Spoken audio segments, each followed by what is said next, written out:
પાલનપુર માર્કેટયાર્ડમાં જિલ્લા સહકારી ખરીદ વેચાણ સંઘ ખાતે ટેકાના ભાવે મગફળી ખરીદીમાં લાલિયાવાડી સામે આવી છે। માર્કેટયાર્ડમાં સેન્ટર 2 પર ઓછા વજનવાળી મગફળી ખરીદી કરવામાં આવી રહી છે। ખેડૂતોનો માલ ન લેતા મચ્યો છે હોબાળો। બનાસકાંઠા જિલ્લામાં સરકાર દ્વારા ગુજકો માર્શલ નાફેડ મારફતે ટેકાના ભાવે મગફળીની ખરીદી કરવામાં આવી રહી છે। પાલનપુર માર્કેટયાર્ડ ખાતે જિલ્લા સહકારી ખરીદ વેચાણ સંઘમાં આપેલા 2 નંબરના સેન્ટર પર ઓછા વજનવાળી બોરીઓ ખરીદવામાં આવી રહી છે। એક ખેડૂતની મગફળીની બોરીઓની ખરીદી ન કરતા તેણે ખરીદેલી બોરીનું વજન કરાવતા ઘટવાળી બોરીઓ પણ ખરીદવામાં આવી હોવાનું સામે આવ્યું છે, જેથી ખેડૂતોએ હોબાળો મચાવ્યો છે। બનાસકાંઠા જિલ્લામાં સરકાર દ્વારા રૂપિયા 1452 ના ટેકાના ભાવે ગુજકો માર્શો નાફેડ મારફતે મગફળીની ખરીદી કરવામાં આવી રહી છે। પાલનપુર માર્કેટયાર્ડ ખાતે પણ જિલ્લા સહકાર ખરીદ વેચાણ સંઘ ખાતે 2 નંબરનું સેન્ટર આપેલું છે, જે સેન્ટર દ્વારા ખેડૂતોને મેસેજ કરી મગફળી ભરાવવા માટે જાણ કરવામાં આવે છે, જેને લઈને આજ રોજ 7 જેટલા ખેડૂતોને મગફળી ભરાવવા માટે મેસેજ કરવામાં આવ્યા હતા। તેમાંથી 3 જેટલા ખેડૂતોને મગફળી હલકી હોવાથી બોરીમાં ભરતી 35 કિલો અને 800 ગ્રામ વજનનું થતું હોવાથી મગફળી રિજેક્ટ કરવામાં આવી હતી, જેમાંથી એક ખેડૂતે કુંભર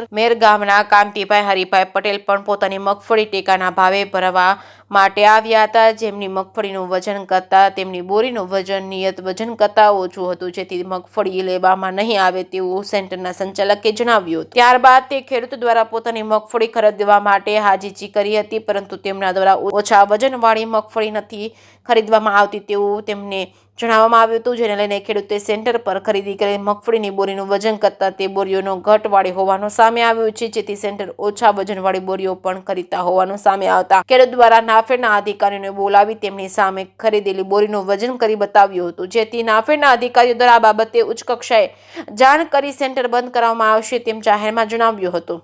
આમ સરકાર દ્વારા ટેકાના ભાવે મગફળી ખરીદવામાં આવી રહી છે, જેમાં પાલનપુર માર્કેટયાર્ડ ખાતે જિલ્લા સહકારી ખરીદ વેચાણ સંઘ સેન્ટર નંબર 2 પર ઓછા વજનવાળી બોરીઓ પર ખરીદવામાં આવતી હોવાનું સામે આવ્યું છે, જેથી ખેડૂતો દ્વારા આ બાબતે કોર્ટના દ્વાર ખખડાવવાની ચીમકી ઉચ્ચારવામાં આવી હતી। જ્યારે આ બાબતે જિલ્લા સહકારી સંઘના પ્રતિનિધિ દ્વારા આ તમામ બાબતોને નકારી કાઢવામાં આવી હતી। ટેકેસિંહ ગુજરાતી સાથે ભરત ઠક્કર, ડીસા।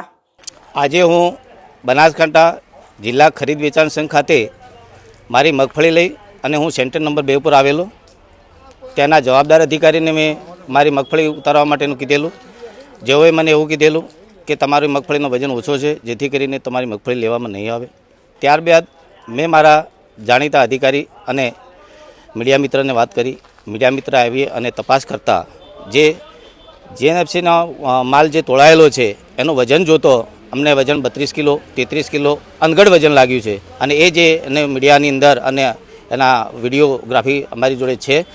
જીએનએફસીના સાહેબને બોલાયા, જેઓ એમને પણ એવું જ પરમાર સાહેબે જે એવું કીધું કે ભરતી તો 35ની થશે, અને સાહેબની રૂબરૂમાં અને સાહેબની સાથે વિડીયો ઉતારીને વજન બતાવ્યો તો વજન જોતો તે વજનની ઘટ છે એવી હું આપ સાહેબશ્રીને હું જિલ્લા સંઘના સેન્ટર 2ના પ્રતિનિધિ તરીકે બોલું છું।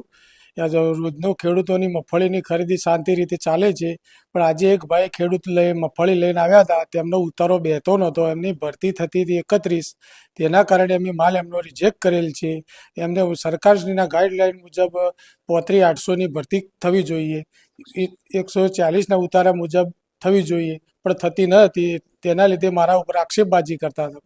એ જ કોઈ વેપારીનો માલ કોઈ લેવામાં આવતો નથી કે આજ દાડા સુધી કોઈને આપતો નથી માલ, અને એવા ખેડૂતોનો માલ ખરાબ હોય તો અમે રિજેક્ટ કરીએ છીએ, સારો હોય તો માલ લઈ લઈએ છીએ।